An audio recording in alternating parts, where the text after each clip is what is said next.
Hello friends, स्वागत है आपका एक बार फिर से अपने यूट्यूब चैनल नॉलेज में। सेकंड ग्रेड टीचर्स की जो सैलरी होती है वो कितनी होती है, एंड सैलरी जो होती है वो किस तरह बनती है, अलाउंसेस क्या होते हैं, डिडक्शन क्या होती है। जो भी सेकंड ग्रेड टीचर्स होते हैं, जो अभी वैकेंसी निकली है सेकंड ग्रेड टीचर्स की, जब वो अपॉइंटेड हो जाएंगे तो उनकी सैलरी कितनी रहेगी, कितना उनका मूल वेतन रहेगा, कितना डीए मिलेगा, कितना एचआरए मिलेगा, कितना फिक्स पे रहेगा। आज की पूरी प्रोसेस यही है। सबसे पहले आप देख सकते हैं यहाँ 7 पे का चार्ट ओपन है। तो यहाँ पे हम पहले मैंने इसको थोड़ा सा सारांश में इसको हम समझते हैं। यहाँ आप देख सकते हैं जो भी ग्रेड पे होती है सेकंड ग्रेड टीचर्स की, वो होती है 4200। ये ध्यान रखिए सबसे पहले।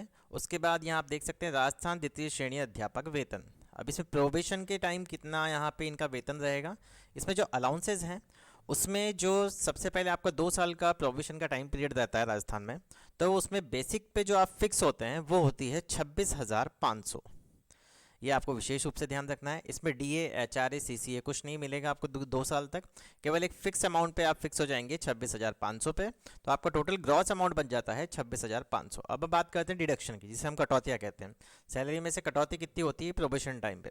तो जीपीएफ जो बोनस 2004 है, जो 1/1/2004 के बाद कटौती होती है, वो होती है 1100 रुपये। 1100 रुपये के बाद जो आरजीएचएस है, जो हेल्थ स्कीम राजस्थान गवर्नमेंट द्वारा चलाई गई है, उसकी आपकी डिडक्शन होगी 658 रुपये। तो टोटल डिडक्शन हो जाती है आपकी 1758 रुपये। ये सेकंड ग्रेड टीचर की हम बात कर रहे हैं यहाँ पे। इससे पहले मैंने थर्ड ग्रेड टीचर का भी एक वीडियो बनाया था सैलरी का, उसका लिंक पर डिस्क्रिप्शन में दे दूंगा। यहाँ पे अब हम देखेंगे कि जो ग्रॉस अमाउंट है वो हो गया 26,500, और टोटल डिडक्शन होगी 1758। तो नेट अमाउंट हमारे जो इन हैंड आता है यहाँ पे हमारे अकाउंट में, वो आएगा 24,742 रुपये।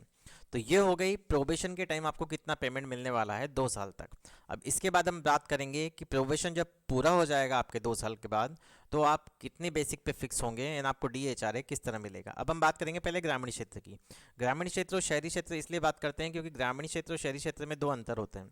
ग्रामीण क्षेत्र में जो एच आर ए होता है वो 10% मिलता है, एंड जो शहरी क्षेत्र है उसमें जो एच आर ए मिलेगा वो 20% मिलेगा। साथ ही शहरी क्षेत्र में आपको सी सी ए भी मिलता है, शहरी भत्ता। तो यहाँ हम ग्रामीण क्षेत्र की बात कर लेते हैं पहले। जो अब आप बेसिक पे फिक्स होंगे वो होंगे 37,800। एक बार मैं आपको चार्ट में बता देता हूँ। इसकी जो इनिशियल स्टेज होती है, यहाँ आप देख सकते हैं, यहाँ पे 37,800 L11 में आपको यहाँ पे फिक्स कर देंगे। जो आपका लेवल होगा वो L11 होता है 4200 ग्रेड पे के लिए। तो आपकी जो इनिशियल स्टेज है उसी पे आपको फिक्स करेंगे। 37,800 में फिक्स होने के बाद डीए मिलेगा। इसके ऊपर, इस बेसिक के ऊपर आपको 53% डीए लगाना है, जो कि अभी वर्तमान में चल रहा है। तो ये डीए आ जाएगा। उसके बाद एचआरए जो ग्रामीण क्षेत्र में है 10% है, वो आ जाएगा। पूरा कैलकुलेट कर लेंगे तो यहाँ पे आ जाएगा 61,614 रुपये।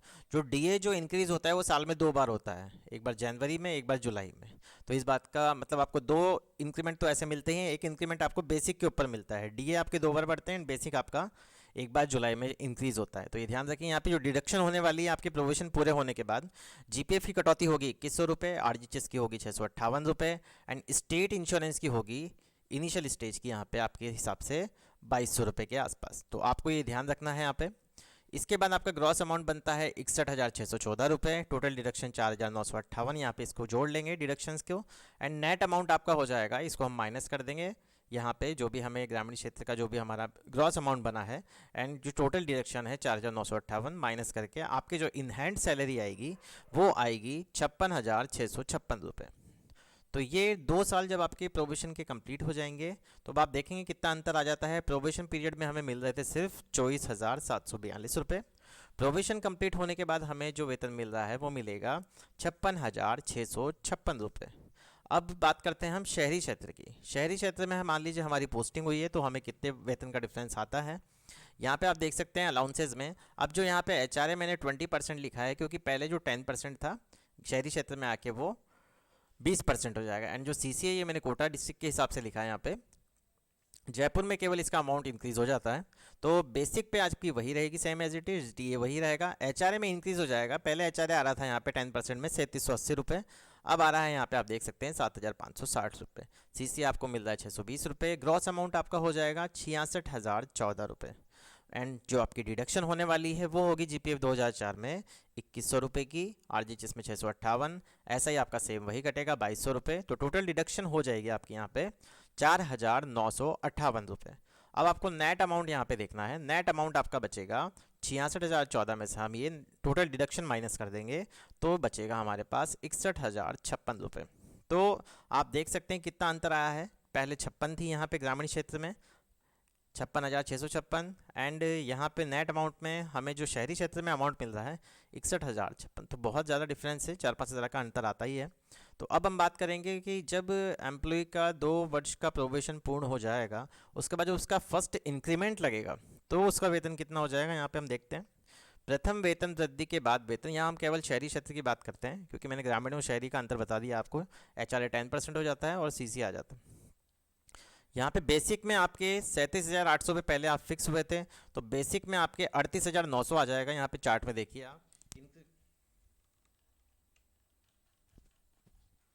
इंक्रीमेंट लगता कैसा है। जैसे आपकी इनिशियल स्टेज थी 37,800, तो अब आपकी एक इंक्रीमेंट जब लगेगा तो आपकी हो जाएगी 38,900। तो यहाँ पे इंक्रीमेंट के हिसाब से ही यहाँ पे इस बेसिक को डिवाइड किया गया है। आप नीचे देखते जाइए, आपकी इंक्रीमेंट लगते जाएंगे। तो अब आपको एक साल में एक इंक्रीमेंट मिलेगा, तो यहाँ पे आपकी सैलरी हो जाएगी बेसिक जो भी है 38,900। 38,900 होने के बाद उसी के ऊपर हमें 53% DA लगाना है, HRA 20% लगेगा, CCA ऐड हो जाएगा। अब जो GPF की स्लैब है वो यहाँ पे आके चेंज हो जाती है। एक क्राइटेरिया रहता है 38,500 से ऊपर जब भी आपकी जाएगी बेसिक, तो आपकी जो GPF की स्लैब है वो 2100 से 2850 में कन्वर्ट हो जाएगी। तो RGHS हो जाएगी 658, SI हो जाएगी 2200।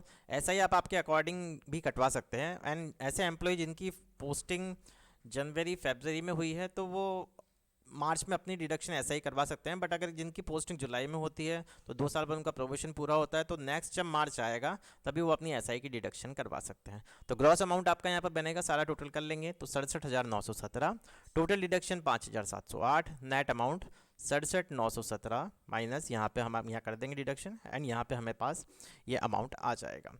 अब इस बेसिक में हमने जो इंक्रीमेंट लिया है उस टाइम DA भी बढ़ सकता है, तो यहाँ पे DA हाइक हो जाएगा, DA का परसेंटेज बढ़ जाएगा, 3 या 4% जो भी बढ़ता है उसका डिफरेंस आपको यहाँ पे मिल जाएगा। तो ये पूरी प्रोसेस है कि सेकंड ग्रेड टीचर का वेतन किस प्रकार बनता है। अगर आपको वीडियो पसंद आया हो तो प्लीज़ चैनल को सबसे पहले सब्सक्राइब करें एंड वीडियो को लाइक और शेयर करना ना भूलें। Thank you so much.